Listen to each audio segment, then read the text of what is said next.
오늘은 팔복의 두 번째 시간입니다. 애통에서 온유로라는 제목으로 하나님의 말씀을 증거하도록 하겠습니다. 사람들이 고통받고 눈물 흘리는 것을 좋아합니까? 싫어합니까? 싫어하죠. 사람들은 고통과 눈물을 흘리는 것을 싫어합니다. 그런데 오늘 말씀을 보니까 애통하고 눈물을 흘리는 사람은 복이 있다라고 말합니다. 슬픔이나 눈물을 싫어하는 오늘과 같은 시대에 성경은 오히려 많이 울라라고 말씀하고 계십니다. 여기서 나오는 애통, 성경이 말하는 애통은 무엇이냐면 그냥 단순한 슬픔이나 단순한 울음이 아니라 마음에서부터 끌어나오는 참을 수 없는 비통한 심정을 이야기하죠. 우리가 웬만한 고통을 다 겪어보셨을 텐데 고통 중에도 여러 가지가 있지 않았습니까? 그냥 쉽게 넘어가는 고통이 있는가 하면은 정말로 우리를 못 살게 만드는 그런 고통이 있어요. 참으려고 했지만 참을 수가 없어서 웬만하면 버티려고 하지만 그렇게 안 되어서 터져나오는 우리의 눈물과 탄식과 고통이 있습니다. 사람들이 주로 언제 애통하죠? 그럼 우리가 이렇게 끌어나오는 아픔과 고통이 있는데 이런 아픔은 언제 우리에게 찾아오는 것이죠? 예기치 못한 상황이 생기거나 아니면은 나의 사랑하는 사람이 아프거나 고통받거나 예기치 못한 시련이나 고통이 우리 인생 가운데 생길 때 바로 이런 애통하는 마음이 우리 가운데 생깁니다. 하지만 본문이 우리에게 말하는 애통은 그런 것이 아니죠. 그냥 우리가 물리적으로 생기는 이런 애통만을 얘기하는 것이 아닙니다. 지지난주에 우리가 심령이 가난한 자를 얘기할 때 그 가난하다라고 하는 뜻이 어떤 영적인 자치를 의미했듯이 여기서도 우리가 애통하다라고 했을 때는 어떤 영적인 의미를 내포하고 있어요. 지지난주에 우리가 심령이 가난하다라고 하는 말이 혹시 무슨 뜻인지 기억하고 계시나요? 심령이 가난하다. 그렇습니다. 네, 잘 대답해 주셔서 감사합니다. 하나님 앞에 내가 대면하여 봤는데 하나님 앞에 내가 온전하게 서고 봤더니 내 안에 무능이 보이는 거예요. 이쯤 하면 잘 살아왔는지 싶었는데 하나님 앞에 정직하게 내 모습을 바라봤더니 내 안에 영적인 무능이 보이고 영적으로 내가 이렇게 못난 사람인 것을 깨닫게 되고 내 안에 이렇게 죄가 가득한 상황이구나. 나의 어떤 영적인 파산 상태를 보는 것, 이것이 바로 심령이 가난하다라고 하는 뜻이라고 했습니다. 하나님 앞에서 나의 무능과 영적인 가난을 보았을 때 이것을 본 사람은 이것이 왜 생겼을까? 그 배후를 보게 되죠. 그 배후에는 죄와 부패가 있어요. 내가 하나님 앞에서 철저하게 무너진 모습을 봤을 때는 그런 것을 야기시키는 원인이 있는데 그것이 무엇이냐면 우리의 죄와 부패라는 것이죠. 자기를 보고서 그래서 막 울 수밖에 없는 상태가 되는 거예요. 하나님, 내가 이만하면 갖춰진 줄 알았는데 아직도 나는 죄투성이네요. 내가 이만하면 괜찮은 줄 알았는데 하나님, 내가 이렇게 영적인 파산 상태입니다. 이것에 대해서 애통해야 하고 울게 된다는 것입니다. 자기 안에 많은 죄악과 또 영적인 그런 어려움들을 보고 견디다 못해서 애통하며 울부짖는 사람들 이어지게 되죠. 영적으로 내가 가난하게 되고 심령이 가난하게 되어서 이거에 대해서 애통하고 울 수 있는 사람은 복이 있다라고 오늘 본문이 이야기하고 있는 것입니다. 우리는 평소에 하나님 앞에서는 말할 것도 없고 사람 앞에서 얼마나 냉랭하고 건조합니까? 그럴 때가 있지 않습니까? 하나님 앞에서는 말할 것도 없어요. 그런데 내 주변의 이웃 사람들에게 혹은 가장 사랑하는 피부를 부대끼고 살아가는 가족들에게조차 우리는 얼마나 냉랭하고 건조합니까? 자기의 감정 이 하나를 억누르지 못하고 다 드러내 보이고 기질과 성격을 다 드러내고 내 옆에 있는 다른 사람들이 뭔가 잘하는 게 있으면은 교회 내에서 다른 사람들이 뭔가 잘하는 게 있으면은 세워주고 칭찬해 줘야 되는데 질투하고 악한 생각을 끝없이 하는 자신을 보면서 성도는 어떤 태도를 보여야 되느냐? 나의 죄성을 바라보면서 애통해야 된다는 거예요. 내가 이거밖에 안 되는구나. 내가 다른 사람들 잘하는 거 보면은 세워주고 칭찬해야 되는데 이거 보고 질투하는 나의 죄성을 바라보면서 애통해야 된다. 그런데 그 애통하는 마음이 없으면 우리의 양심은 이미 마비되었어요. 이런 슬픔과 눈물이 무엇인지를 알고 계십니까? 여러분, 이거를 무겁게 받으셔야 돼요. 내 앞에 다른 사람을 질투하는 마음이 있는데도 나한테 애통하는 마음이 없어요. 이거는 영혼의 감각이 죽은 사람들이고 양심이 마비된 사람들이에요. 성경이 말하는 총명이 떠난 사람들이죠. 그래서 성도는 자기를 보고 많이 우는 사람들이에요. 내 모습을 봤을 때 울음이 나올 수밖에 없고, 하나님과 사람 앞에 어떤 것도 내놓을 것이 없는 나의 어떤 영적인 가난과 무지와 파산 상태를 보고 가슴을 치면서 회개할 수밖에 없는 그런 사람들이 바로 성도입니다. 나아가서 자신의 이런 죄악과 부패한 모습을 바라보면서 견딜 수 없는 슬픔을 안고 애통하며 부르짖는 자가 복이 있다. 오늘 말씀에서는 그런 사람이 복이 있다라고 우리 주님께서 말씀하고 계십니다. 우리는요, 내 안에서 나를 그렇게 애통해 하게 만들고 눈물을 흘리게 만드는 문제들을 또한 어디서 바라볼까요? 아까 낮에는 자녀에 대해서 얘기를 들었죠. 말씀을 들었는데 이 똑같은 문제를 자녀에게서 바라봐요. 내가 갖고 있는 나의 죄성과 나를 애통하게 하는 문제를 내가 사랑하는 나의 교회 지체들에게서 똑같이 발견해요. 주님 앞에 서서 자신을 바라보면서 나를 눈물 흘리게 만드는 그런 기도의 제목들이 둘러보니까 내 교회 공동체 지체들에게서 발견되고 내 자녀에게서도 발견되고 그런 구조 속에서 계속 이런 문제들이 보이게 되는 것입니다. 세상은 사람에게서 선한 구석이 있다 얘기해요. 사람이 그래도 믿을만하다, 선한 구석이 있다고 이야기하지만 우리는 그렇지 않음을 알고 있죠. 사회 구석구석을 한번 보시면은 구석구석에 스민 불의와 불법과 그 비참함이 우리 안에 있는 그런 죄성과 악을 반영한다는 사실을 알기 때문에 성도는 여기에 대해서도 애통하며 눈물을 흘립니다. 그래서 다시 한번 요약을 하자면 성도는 다른 어떤 존재이기 이전에 자기를 바라보았을 때 자기의 파산 상태를 알게 되고 이 파산 상태를 보았을 때 많이 울고 하나님과 사람 앞에서 나는 무능합니다. 나는 악합니다. 하나님, 나는 괜찮은 줄 알았는데 까놓고 보니까 아무것도 없는 상태였네요. 이것을 탄식하고 눈물을 쏟는 사람이에요. 주님께서는 우리를 사랑하시기 때문에 하늘의 모든 영광과 모든 권세를 뒤로하고 이 땅에 오셨죠. 우리 주님께서 이 땅에 오신 삶을 기록한 복음서를 보면은 우리 주님께서 웃으셨거나 혹은 기뻐하셨다 이런 장면을 거의 찾아볼 수가 없어요. 예수님께서 이런 장면은 많이 나오죠. 기뻐하시고 아니면은 웃으셨다 이런 장면은 많이 나와 있지 않은데 반면에 우리 주님께서 슬퍼하셨다거나 우리 주님께서 긍휼히 여기시고 마음 아파하셨다거나 우리 주님께서 눈물을 흘리셨다, 목말라 하셨다, 배고파 하셨다, 머리 둘 곳 없이 피곤한 삶을 지내셨다 이런 수고하신 기록은 많이 나오게 됨을 우리가 볼 수가 있습니다. 우리의 죄를 다루기 위해서 이 땅에 오신 우리 주님께서는 한마디로 얘기하면은 슬픔이 많은 사람이죠. 애통하는 마음이 많이 있는 사람이었어요. 많은 슬픔을 겪었고 또 질고를 아는 사람이다. 질고를 아는 자라고 이사야 선지자가 그렇게 예언했어요. 영어 성경을 보면은 이 질고를 아는 자라고 했을 때 이거를 He is a man of sorrow라고 되어 있어요. 다시 어려운 말이지만 풀어쓰게 되면은 슬픔이 있는 사람이다. 슬픔의 사람이다. 우리 주님께서는 어떤 분이시냐면은 눈물과 고통과 슬픔이 우리 주님의 특징이에요. 우리에게 애통하는 마음이 있을 때 이거를 누가 가장 잘 아실까요? 주님께서 이미 잘 아세요. 왜냐하면은 이론적으로 우리 주님께서 창조하셨기 때문에 머리로만 아신 게 아니라 그분이 겪으신 일이거든요. 로마서 7장에 등장하는 인물은 이렇게 탄식하며 부르짖죠. 함께 같이 한번 읽도록 합니다. 함께 읽습니다. 시작. 오라 나는 곤고한 사람이로다.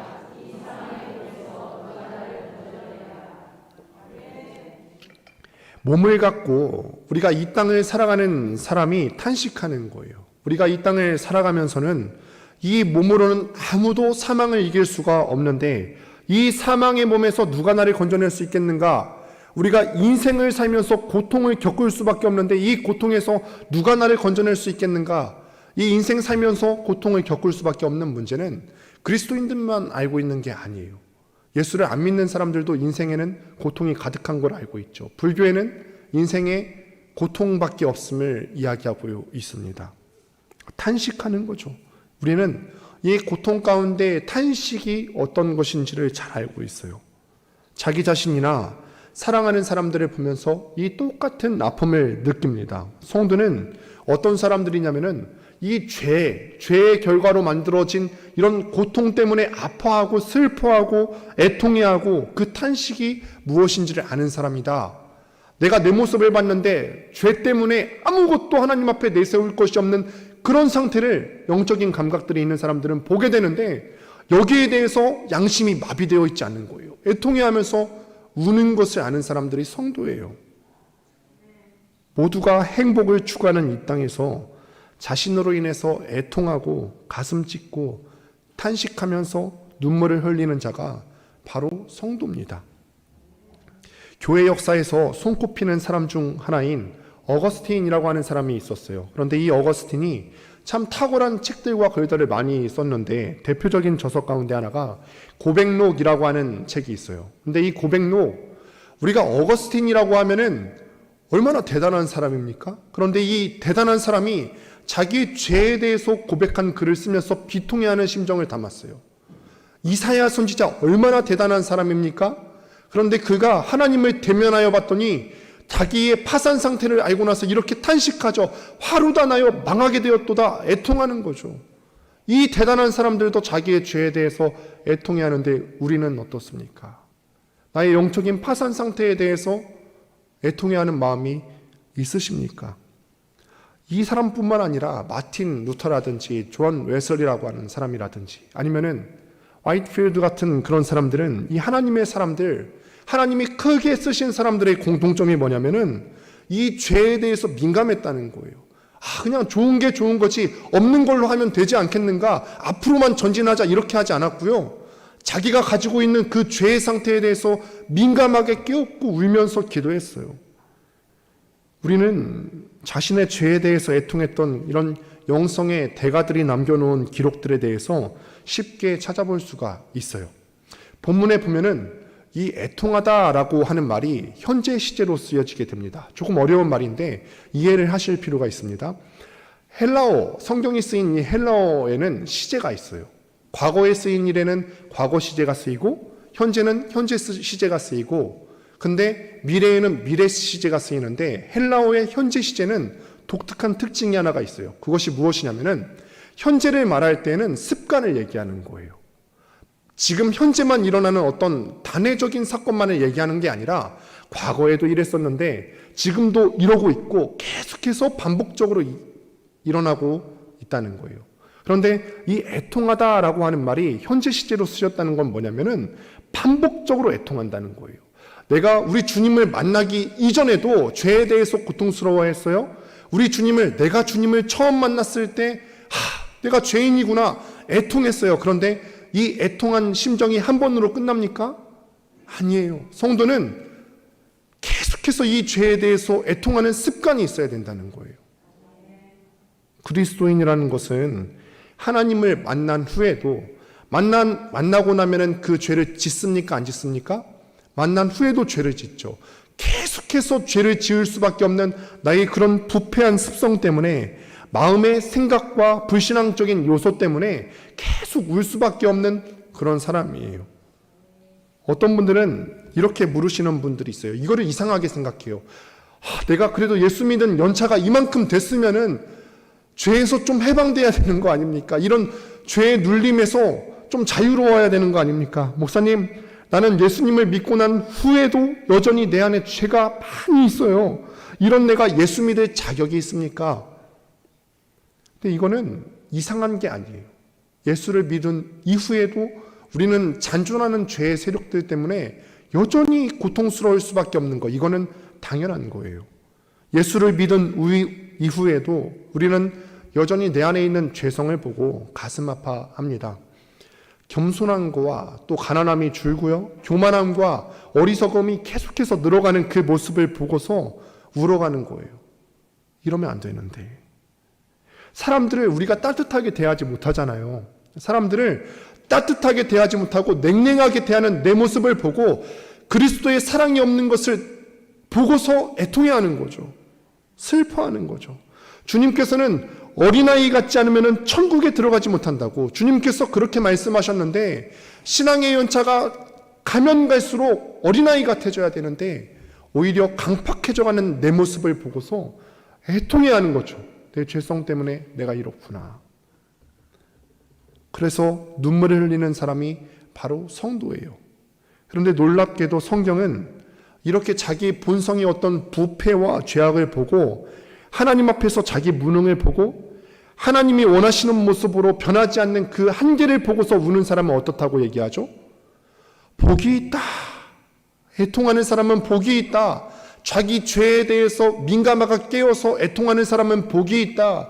영적인 가난 상태를 보고서 이것을 인정하고 하나님 앞에 나아가는 사람은 복이 있다 라고 얘기하죠. 왜 그렇게 말하는 걸까요? 왜냐하면 그런 사람이 하늘의 위로를 받을 것이기 때문입니다. 이 땅에 살고 있는 우리에게 부어지는 진짜 위로가 그렇게 애통하는 사람 가운데 임할 것이라는 것입니다. 구약에 나오는 인물 중에 야곱을 한번 보실까요? 야곱을 보면은 하나님께서 이미 야곱을 선택하셨어요. 하나님께서 복을 주시기로 약속을 받았는데 그의 눈은 어디를 향해 있냐면은 땅의 복에 시선이 다 가 있어요. 하나님의 약속으로 주어진 복이 임할 것을 믿음으로 기다리지 못하고 땅에만 마음이 기운 야곱은 아버지와 형을 속여서 복을 갈취합니다. 그렇게 편법을 써서 복을 얻은 것 같은데 야곱을 기다리는 것은 복이 아니라 분노에 찬 형의 모습이었죠. 형의 반응이었어요. 그래서 이 형이 혹여나 나한테 해코지할까봐 두려움에 찬 야곱은 형 에서를 피해서 아버지를 떠나서 생면부지의 땅 외삼촌의 집으로 대략 800km가 떨어진 곳으로 먼 길을 이동하게 됩니다. 그가 2, 3일쯤 길을 간 후 한 곳에서 밤을 지내고자 돌베개를 베고 잠들었을 때 하나님이 그때 야곱을 찾아오시죠. 꿈에 보니까 그 하늘까지 사닥다리가 하나 놓여 있는데 땅에서부터 하늘까지 맞닿아 있었다라고 되어 있네요. 그때 야곱이 알게 되죠. 그 전까지는 내가 땅이 전부라 여기고 땅의 것을 얻기 위해서 형과 아버지를 속이고 다 빼앗는 사람.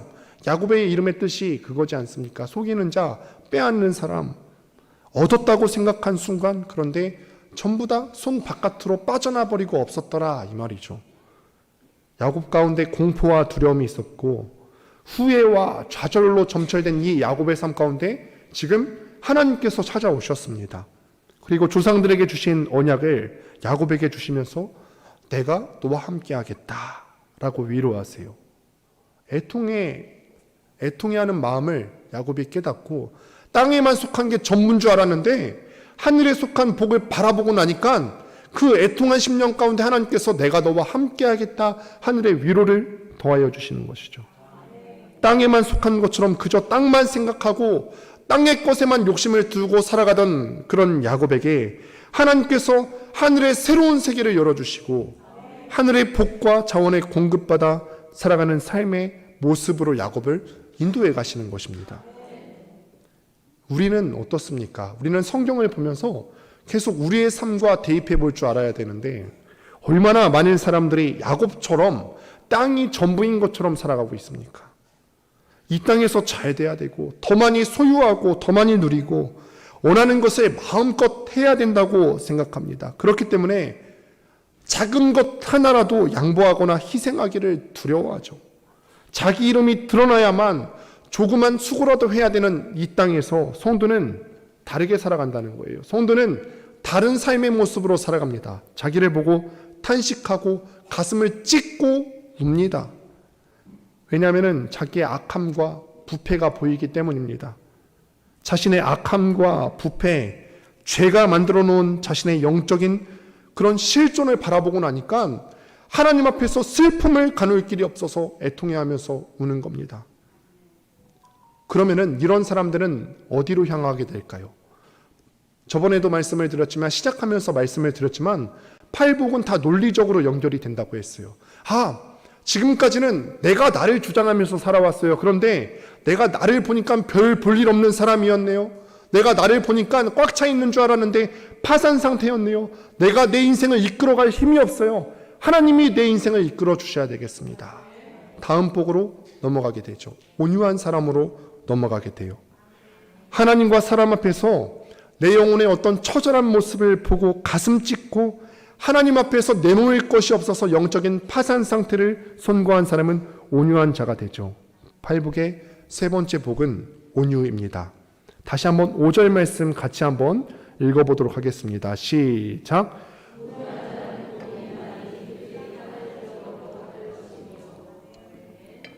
온유는 자신의 가난함과 죄 때문에 절망하고 애통한 사람으로 눈물을 흘려본 적이 있는 사람에게만 찾아오는 성도 고유의 영적인 특질이에요. 자기를 향해서 절망해보지 못한 사람, 하나님 앞에서 자아가 깨져버리고 무너져보지 못한 사람, 그 가난함과 헐벗음을 보지 못한 사람, 자기의 죄를 처절한 마음으로 애통하면서 눈물을 흘려보지 못한 사람은 성경이 말하는 온유를 경험하지 못합니다.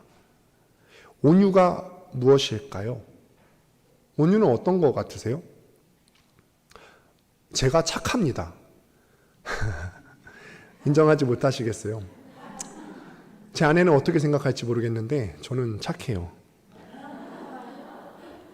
그런데 여기서 착함을 이야기하는 이야기가 이유가 있는데 그냥 착한 게 온유가 아니에요. 우리는 소위 온유를 단순하게 착한 것이다 라고 이야기하는데 성경이 말하는 온유는 그런 뜻이 아닙니다. 함께 민수기 12장 3절에서 한번 같이 보도록 하겠습니다. 함께 읽습니다. 시작.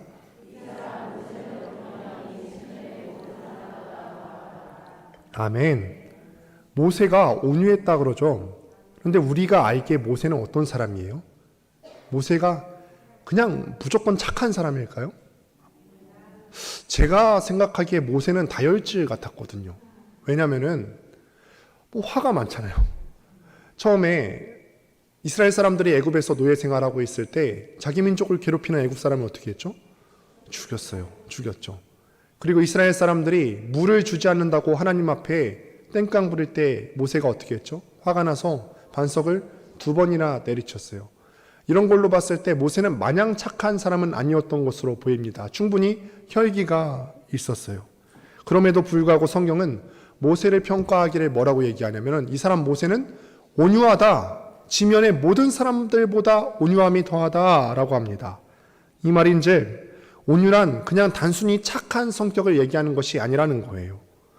여기 온유라는 말이 원래 헬라어 단어가 프라우스라고 하는 말인데 그 뜻이 뭐냐면은 자기 멋대로 날뛰던 야생마가 훈련을 통해서 우리로 얘기하면 어떤 연단과 고통이죠. 이런 훈련을 통해서 주인의 의도에 따라서 사용하게 된 상태 혹 힘이 절제된 상태, 이거를 온유라고 합니다. 하나님 앞에서 애통해야 한 사람, 하나님 앞에서 자신의 무능과 영적인 파산 상태를 경험한 사람은 더 이상 내 뜻으로만 살려고 하지 않습니다. 왜냐하면 내 뜻이 완전하지 않음을 깨달았거든요.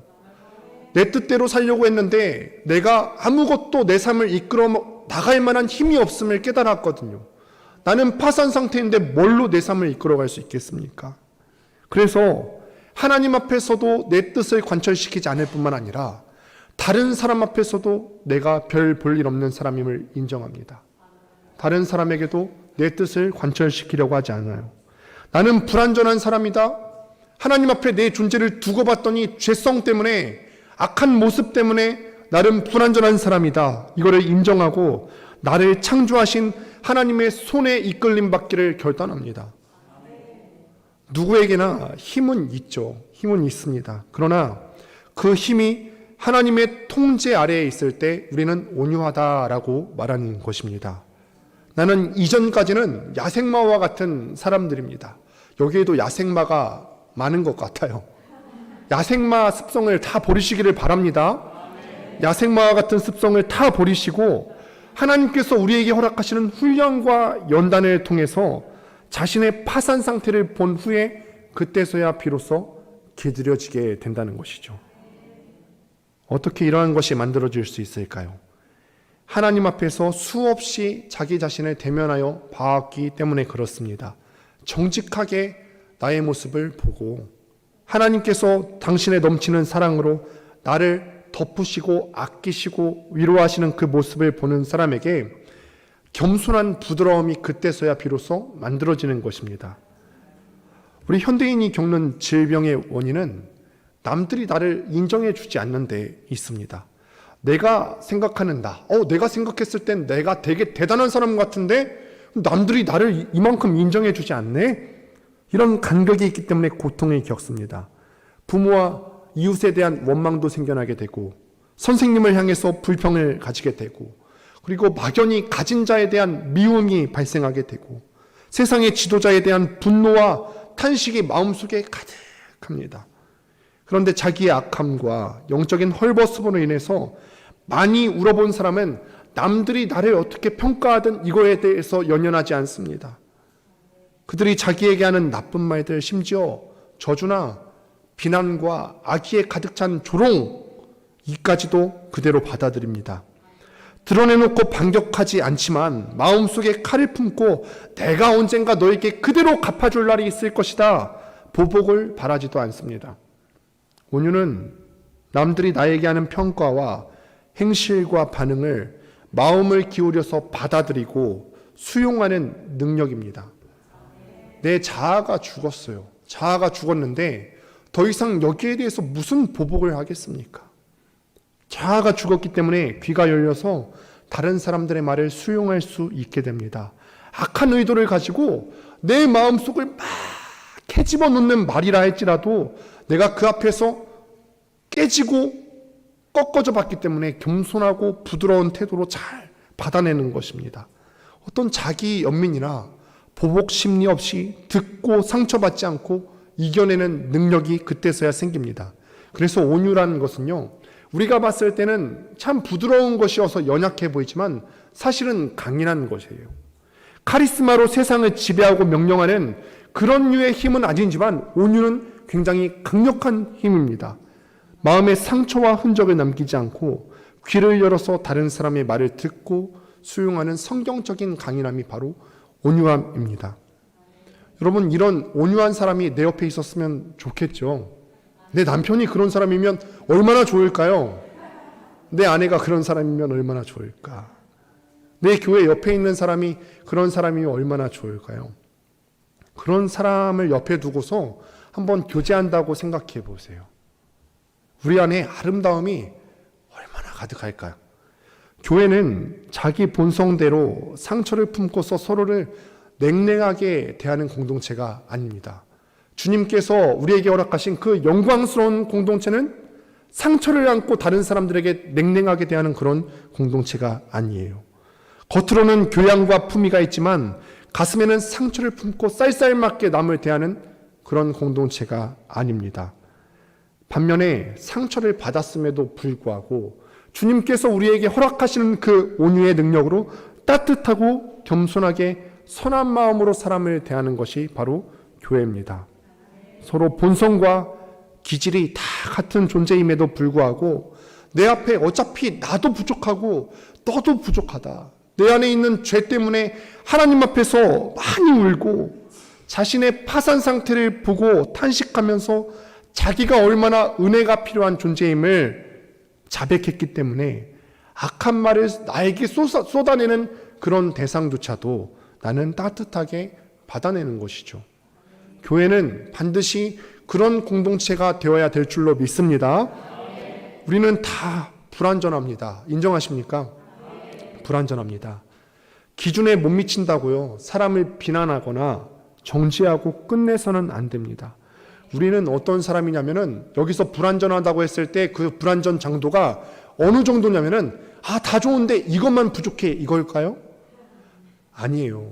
그냥 약간의 리모델링 정도가 아니라 거의 재건축에 가깝게 모든 것을 허물고 새로 짓는 공사가 우리 4명 가운데 있어야 될 줄로 믿습니다. 여러분들 주위에도 우리를 넘어지게 만드는 이웃이 있을 겁니다. 말로 하지 마시고 속으로 생각해 보세요. 말로 하면은 괜히 들릴 수 있으니까요. 있죠. 나를 괴롭게 하는 그 사람이 지금 있을 수도 있고 과거에 한 번쯤은 있었죠. 그런데 나를 분노하게 하고 내 악한 본성을 드러내게 만드는 그 대상이 대부분 우리 가까이에 있는데, 그럴 때 온유한 성품을 여러분들이 먼저 드러낼 수 있게 되기를 바랍니다. 그렇게 드러내지 못한다고 해도 낙심하지 마십시오. 하나님께서 나의 가난함과 죄로 인해서 애통하는 그 성도의 삶에 반드시 온유한 성품을 우리 가운데 주실 줄로 믿습니다. 왜 온유한 자가 복이 있을까요? 다시 한번 5절 말씀을 읽어보도록 하겠습니다. 함께 읽습니다. 시작.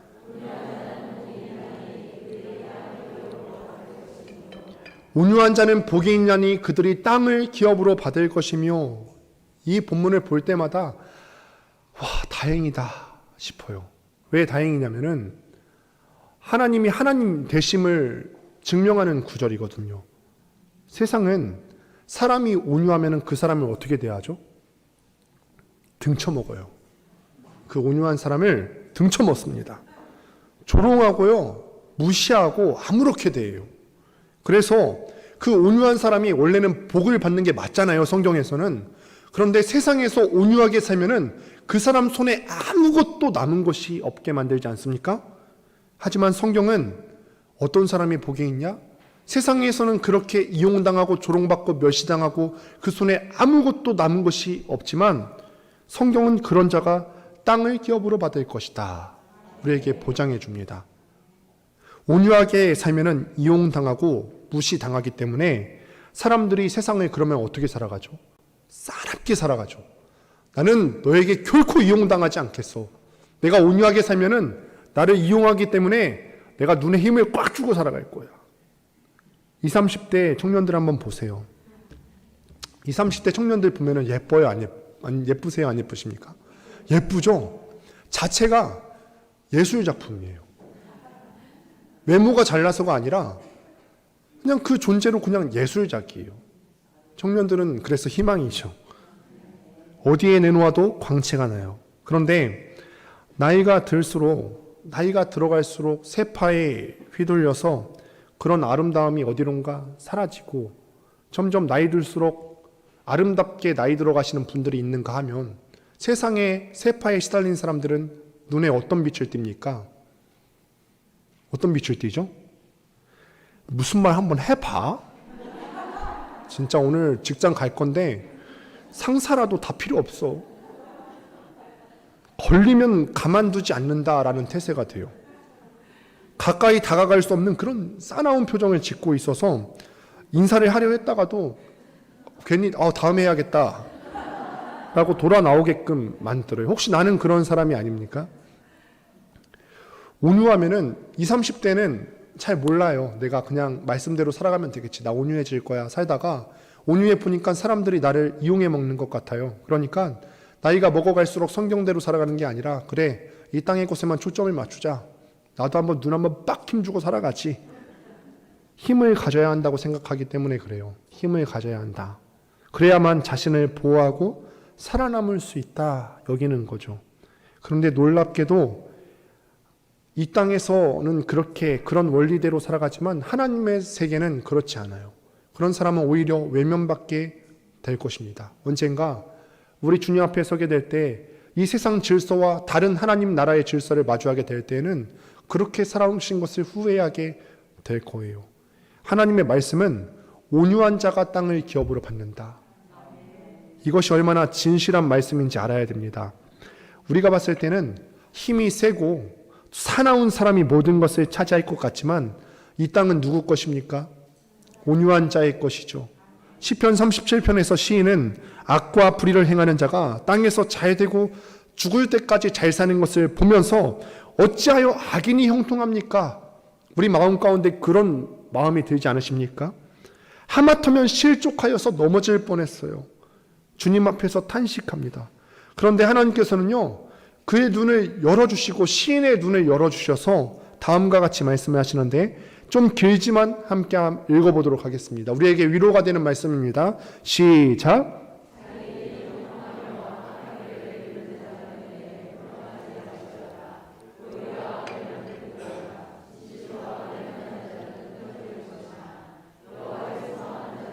땅을 차지하리로다.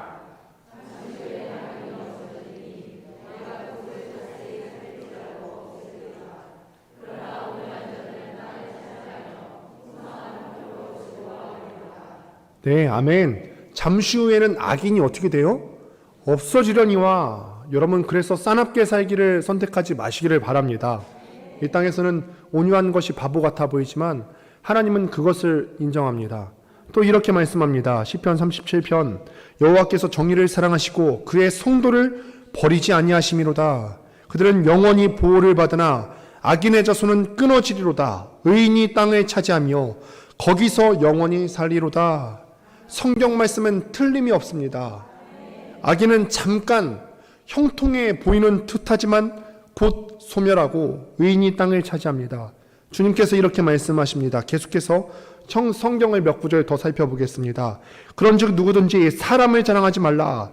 만물이 다 너희 것임이라. 바울이나 아볼로나 게바나 세계나 생명이나 사망이나 지금 것이나 장래 것이나 다 너희의 것이요 너희는 그리스도의 것이요 그리스도는 하나님의 것이니라. 또 함께 읽습니다. 성도가 세상을 판단할 것을 너희가 알지 못하느냐? 우리가 천사를 판단할 것을 너희가 알지 못하느냐? 마지막으로 읽습니다. 함께 읽습니다. 시작. 미쁘다 이 말이요.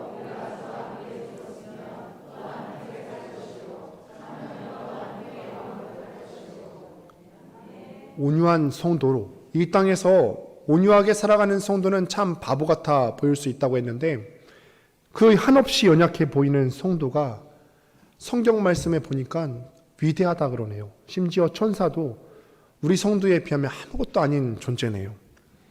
우리는 신앙을 가진 이후에 단순히 죄 용서를 받고 남들보다 조금 더 도덕적으로 살아가는 그런 차원의 정도의 사람들이 아닙니다.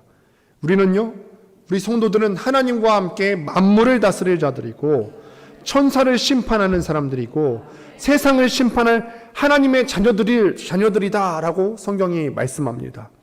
성도가 주님과 함께 이 세상을 심판할 권세를 가진 대단한 존재라는 것을 생각해 보신 적이 있으십니까? 그런데 그것이 앞으로 일어날 미래의 일만은 아닙니다. 지금 이 땅에서도 마찬가지예요. 지금 이 땅에서는 내가 손에 쥔 것이 없어 보이고 내 몸 하나 누일 전세에 금 하나 없고 어려움을 겪을지라도 그게 전부가 아닙니다.